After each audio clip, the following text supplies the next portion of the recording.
Hello, എല്ലാവർക്കും do what you ലവിലേക്ക് സ്വാഗതം. ഇപ്പം നിങ്ങൾ കാണുന്നത് മദർ ഓഫ് തൗസൻഡ്സ് എന്ന് പറയുന്ന ഒരു സക്കുലൻ ഇനത്തിൽപ്പെട്ട പ്ലാന്റ് ആണ്. അതായത് കലാഞ്ചയുടെ ഇനിയൊരു വെറൈറ്റി, അതായത് പൂക്കളില്ലാത്തൊരു വെറൈറ്റിയാണിത്.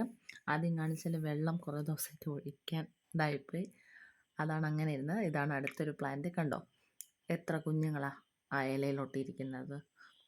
അപ്പോൾ ഇത് കണ്ടില്ലേ, ഇതാണ് നമ്മൾ അടുത്ത തൈകളായിട്ട് എടുക്കുന്നത്. കണ്ടോ, ഇതാണ് നമ്മളെ കുഞ്ഞു തൈകൾ. കണ്ടോ, ഒരു ഇലയിൽ തന്നെ എത്ര തൈകളാണ് വന്നിരിക്കുന്നത്. ഇത് പതുക്കെ എന്താ പറയുക, കുറച്ചുകൂടി ഒന്ന് വലുപ്പമായി കഴിഞ്ഞാൽ അടർത്തി എടുത്താൽ മതി. ഇതേ കണ്ടോ, കുറച്ച് കുഞ്ഞുങ്ങൾ ചട്ടിക്കകത്ത് തന്നെ കിടപ്പുണ്ട്. അപ്പോൾ അത് ഇതുപോലെ പതുക്കെ ഒന്ന് തൊട്ടാൽ മതി, അതിങ്ങോട്ട് വന്നോളും. ഒരാൾ ചാടിപ്പോയിട്ടുണ്ട് എടുത്ത സമയത്ത്. അപ്പോൾ അതേ കണ്ടോ, ഇതാണ് നമ്മളെ മദർ ഓഫ് തൗസൻഡ്സിൻ്റെ കുട്ടികൾ. ഇതിൽ നിന്നാണ് ഞാൻ അടുത്ത പുതിയ തൈകൾ ഇതിലുണ്ടാവുന്നത്. കണ്ടോ. Thank you.